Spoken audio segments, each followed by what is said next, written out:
Assalamualaikum warahmatullahi wabarakatuh. Alhamdulillah wassalatu wassalamu ala ibni abdillah.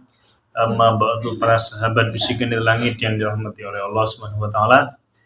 Dimanapun kalian berada, semoga tetap dalam lindungan dan dalam perlindungan Allah Subhanahu wa taala. Amin amin Allahumma amin.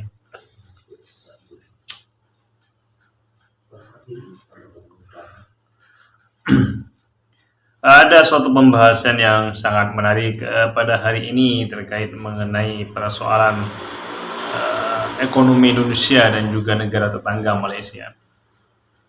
Banyak saya temui para youtuber itu membahas kehebatan Malaysia daripada kehebatan Indonesia itu sendiri.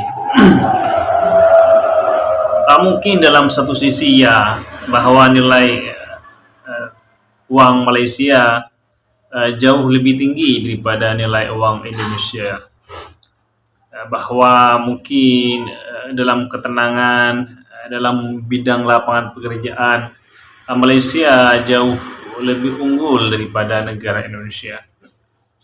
Tapi jangan sampai menghilangkan rasa nasionalisme kita. Lebih-lebih di bulan Agustus ini adalah bulan kemerdekaan Republik Indonesia. Bahwasanya seakan-akan karena di Malaysia tersebut ada banyak pekerjaan-pekerjaan lebih mudah dan nilai uang lebih tinggi, seakan-akan Malaysia adalah sebuah negara yang lebih hebat daripada negara Indonesia.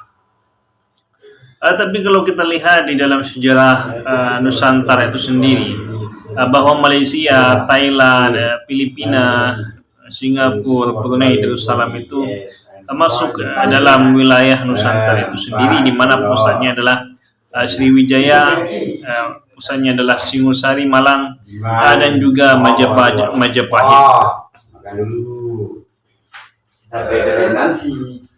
Para sahabat bisikan dari langit dan dirahmati oleh Allah Subhanahu wa taala. Memang dalam beberapa sisi memang Malaysia lebih unggul daripada Indonesia, sehingga banyak para YouTuber yang lebih mengangkat nama Malaysia daripada nama Indonesia itu sendiri. Tapi jangan sampai lupa dalam hal yang lain, bahwa Indonesia ini jauh lebih dipandang daripada Malaysia dalam perpolitikan internasional, dalam kancah internasional, baik di PBB maupun di luar PBB. Indonesia jauh lebih dipandang. Melihat dari segi kualitas, banyaknya manusia yang intelektual, ini jauh lebih banyak di Indonesia. Karena kenapa? Rakyat Indonesia jauh lebih banyak daripada warga Malaysia itu sendiri. Kemerdekaan Indonesia ini memang murni merdeka sendiri ketika Jepang kalah dengan Amerika ketika Perang Dunia II, maka wajib untuk negara Jepang menyerahkan kemerdekaan atau menyerahkan kepada penjajah sebelumnya atas bumi Indonesia ini. Tapi ketika Belanda masuk lagi ke Indonesia untuk menjajah kembali Indonesia yang sudah lama diduduki selama 350 tahun, maka Indonesia atau rakyat Indonesia ini melakukan pertempuran sengit, sehingga banyak nyawa menjadi korban di sana, sehingga banyak rakyat-rakyat mati dan juga banyak pejuang-pejuang yang mengusir penjajah Belanda. Pada tahun itu juga bagaimana Bung Tomo di area di Surabaya bersama area Surabaya mengusir penjajah Inggris dengan yang dipimpin oleh Brigjen Malabi pada saat itu. Dalam artian apa? Bahwa kemerdekaan Indonesia ini adalah hasil dari keringat nenek moyang kita, hasil dari perjuangan kakek buyut kita, bukan hasil dari pemberian sebuah negara dimanapun. Berbeda dengan Malaysia misalkan. Malaysia ini kan kemerdekaannya diberikan oleh Inggris, sama halnya dengan negara Singapura. India ini juga sepertinya juga kemerdekaannya hasil hadiah dari Inggris. Tapi kalau Indonesia ini memang murni hasil dari perjuangan kakek nenek moyang kita yang betul-betul berjuang untuk mengangkat harkat martabat agar Indonesia ini tidak menjadi negara budak atau diperbudak oleh bangsa yang lain. Para sahabat bisikan dari langit yang dirahmati oleh Allah Subhanahu wa taala. Bagaimanapun kekurangan-kekurangan yang ada di negeri kita ini merupakan sebuah karunia Tuhan yang harus kita selesaikan persoalan-persoalan kekurangan ini. Memang dalam segi ekonomi misalkan kita lihat bahwa sistem di Indonesia itu dengan sistem di Malaysia berbeda. Di sana kerajaan, tapi dalam artian bukan tidak ada korupsi di Malaysia juga banyak, sehingga di Malaysia itu banyak perdana menteri yang dihukum atau dipenjarakan karena dianggap melakukan perilaku korupsi. Sama halnya dengan Indonesia juga banyak mengalami korupsi karena memang kadang-kadang sistem yang baik itu tidak menjamin sebuah negara itu maju jika orangnya tidak baik.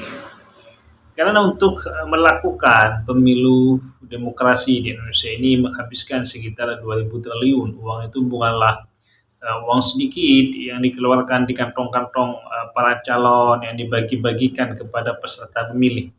Nah itulah yang ketika mereka jadi maka mereka menggunakan kecerdasannya untuk mengambil feedback, mengambil keuntungan dari hasil jabatannya untuk melakukan perilaku korupsi. Itulah yang menjadi penyebab ekonomi kita tidak naik-naik sampai saat ini. Bahkan secara nilai tukar uang masih jauh kalah dengan Malaysia. Tapi kita lihat dalam segi ilmu pengetahuan, intelektualan, Malaysia jauh lebih mengungguli negara Malaysia.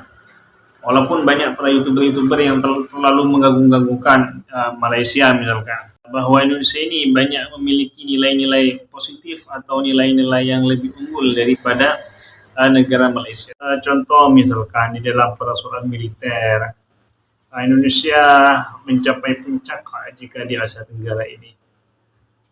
Masuk ke 11 besar dunia, sebentar lagi akan masuk pada 9 besar dunia. Dan ini mungkin di 2 tahun yang akan datang, di 3 tahun yang akan datang, atau di 5 tahun yang akan datang ini, Indonesia akan memasuki 5 besar dunia untuk kekuatan militer dan juga kekuatan ekonomi. Hanya saja jalannya ini masih proses. Yang awal-awal Indonesia ini tidak terlalu dipandang di dunia internasional, akan tetapi dengan lambat laun, dengan secara bertahap dan dengan penuh perjuangan para rakyat Indonesia itu sendiri, Indonesia ini akan mampu menjadi negara yang superpower 5 besar dunia, bahkan menjadi superpower 3 besar dunia pada nantinya. Kita tidak bisa selalu membangga-banggakan negara luar, baik itu Amerika, China, Yaman, ataupun Malaysia itu sendiri. Karena kita lahir di negeri ini, kita berjuang di negeri ini, makan di negeri ini, dan bahkan mati pun kemungkinan besar kita akan mati di tanah tercinta kita ini.